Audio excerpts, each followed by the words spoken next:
Press the bell icon on the YouTube app and never miss another update. Stock market में investment करने का सोच रहे हो तो देखो, इन्वेस्टमेंट करने के लिए आपको ना या तो फंडामेंटल एनालिसिस सीखना पड़ेगा या तो टेक्निकल एनालिसिस सीखना पड़ेगा। इन दोनों में से कोई एक आपने नहीं सीखा तो आप समझें आपकी नैया एकदम डूब जाएगी, बड़े आराम से डूब जाएगी।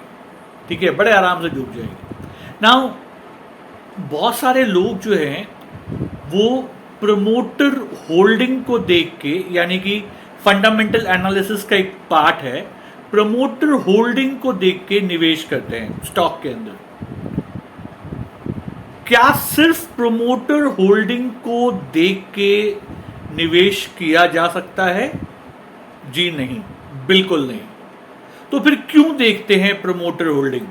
क्यों हमको प्रमोटर होल्डिंग को देखना चाहिए जब सिर्फ उसी चीज को देख के हम उस पर डिसीजन नहीं ले सकते? देखिए, प्रमोटर होल्डिंग देखना जरूरी है। जरूरी इसलिए है कि आपको एक कॉन्फिडेंस मिलता है यार, राइट? और कुछ नहीं मिलता, आपको एक कॉन्फिडेंस मिलता है कि आप जो स्टॉक को पिक कर रहे हो उस पे उस कंपनी के मालिक को कितना भरोसा है, उस कंपनी के मालिक को कितना भरोसा है।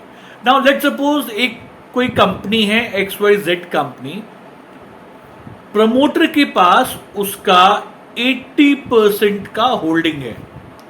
तो आप इस बात को समझ सकते हो कि यार प्रमोटर अपने होल्डिंग्स नहीं बेच रहा, यानी कि उसको पूरा भरोसा है उसकी कंपनी के ऊपर और उसको पूरा यकीन है कि उसकी कंपनी में आगे जाके ग्रोथ होगा।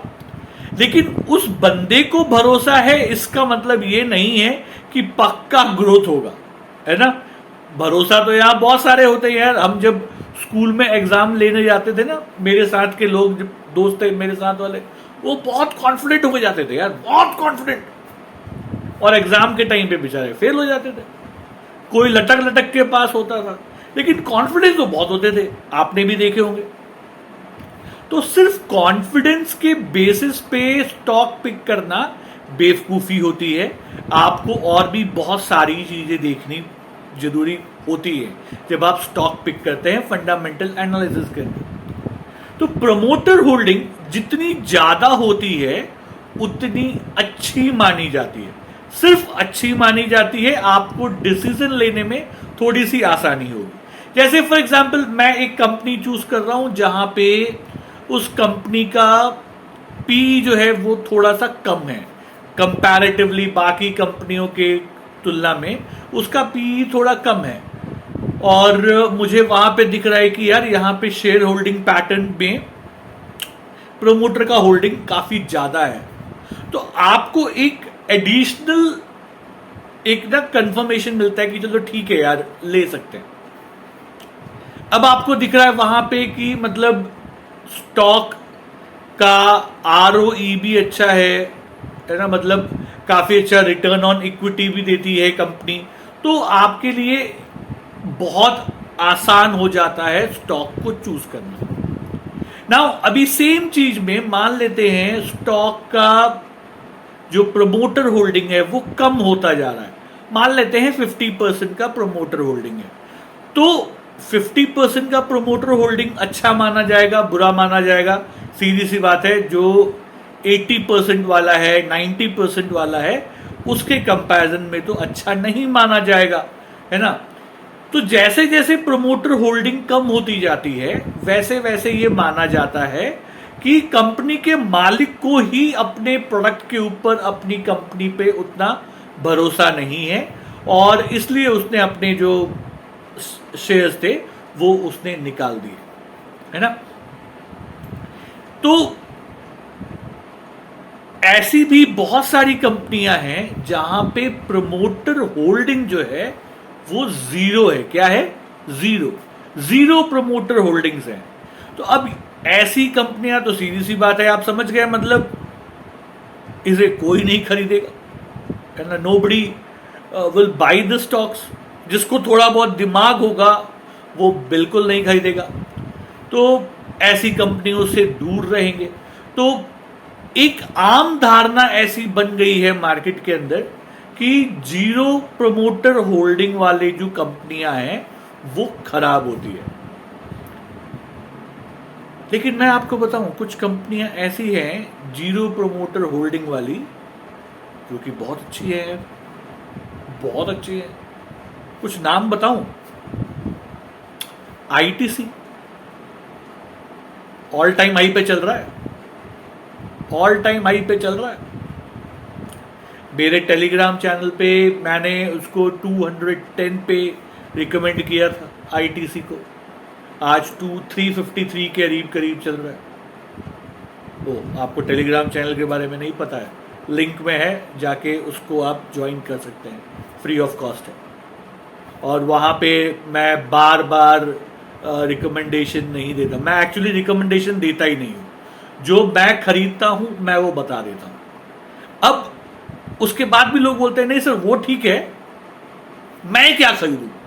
अरे मेरे बाप, जो मैं अपने लिए कर रहा हूं वो आपको बता रहा हूं, उसके बाद भी आप मुझसे पूछ रहे हो कोई स्टॉक रिकमेंड करो। क्या रिकमेंड करूं? मैं जो खाना खा रहा हूं वही खाना आपको खिला रहा हूं। अब आप बोल रहे हो सर मुझे अच्छा खाना बताओ। यार मैं बुरा खाना खाऊंगा क्या? सोचो जरा एक बार, है ना? बस दिमाग रखो बस, ठीक है। तो आईटीसी जो है उसमें प्रमोटर की होल्डिंग 0%। एचडीएफसी का नाम सुना है? एचडीएफसी, बैंक नहीं बोल रहा हूं, सिर्फ एचडीएफसी 0 प्रमोटर होल्डिंग है। झटका लगा, शौक लग रहा है? 0 प्रमोटर होल्डिंग और इतनी बेहतरीन कंपनियां, बिल्कुल ओके। फेडरल बैंक का नाम आपने सुना होगा, federal bank same 0 promoter holding. South Indian bank 0 promoter holding. बहुत सारी अच्छी कंपनियां भी हैं जो एक्चुअली 0 प्रमोटर होल्डिंग्स के साथ मार्केट में लिस्टेड हैं। तो 0 प्रमोटर होल्डिंग होने के बाद भी ये कंपनियां जो हैं परफॉर्म अच्छा कर रही हैं। कैसे? देखो, क्योंकि प्रमोटर नहीं है, तो कभी कभी प्रमोटर नहीं होना भी एक ब्लेसिंग इन डिस्गाइज हो जाता है। अब आप पूछोगे कैसे? वंशवाद खत्म हो जाता है यार। यू नो व्हाट इज वंशवाद? गांधी फैमिली, जो गांधी फैमिली वाला है वही भैया प्राइम मिनिस्टर बनेगा, उसके अलावा कोई प्राइम मिनिस्टर नहीं बनेगा। कांग्रेस का मतलब क्या? आज कांग्रेस के दिवाले क्यों उड़े हुए हैं? क्योंकि वो उनके यहाँ एक नेपोटिज्म चल रहा था, भाई बाप प्राइम मिनिस्टर है, बेटा भी प्राइम मिनिस्टर होगा। अच्छा, उसका टैलेंट हो या ना हो, उसमें टैलेंट हो या ना हो। आज देखिए राहुल गांधी साहब हैं, मैं ये किसी उनकी तुलना नहीं करना चाहता, ठीक है, बहुत अक्लमंद होंगे, बहुत नॉलेजेबल पर्सन हो सकते हैं, जरूर हो सकते हैं, ऐसा कोई प्रॉब्लम नहीं है। लेकिन आपको ऐसा लगता है कि उनकी पार्टी के अंदर, कांग्रेस पार्टी में, उनसे अच्छा कोई नेता नहीं है? बट वंशवाद के चक्कर में उनको मौका नहीं मिलता। इनको ही मौका मिलेगा, बेशक इनमें टैलेंट हो या ना हो, यही प्राइम मिनिस्टर कैंडिडेट रहेंगे, इनको ही मिलेगा। तो अगर आपको उनकी पार्टी के साथ काम करना है तो यही तरीका है।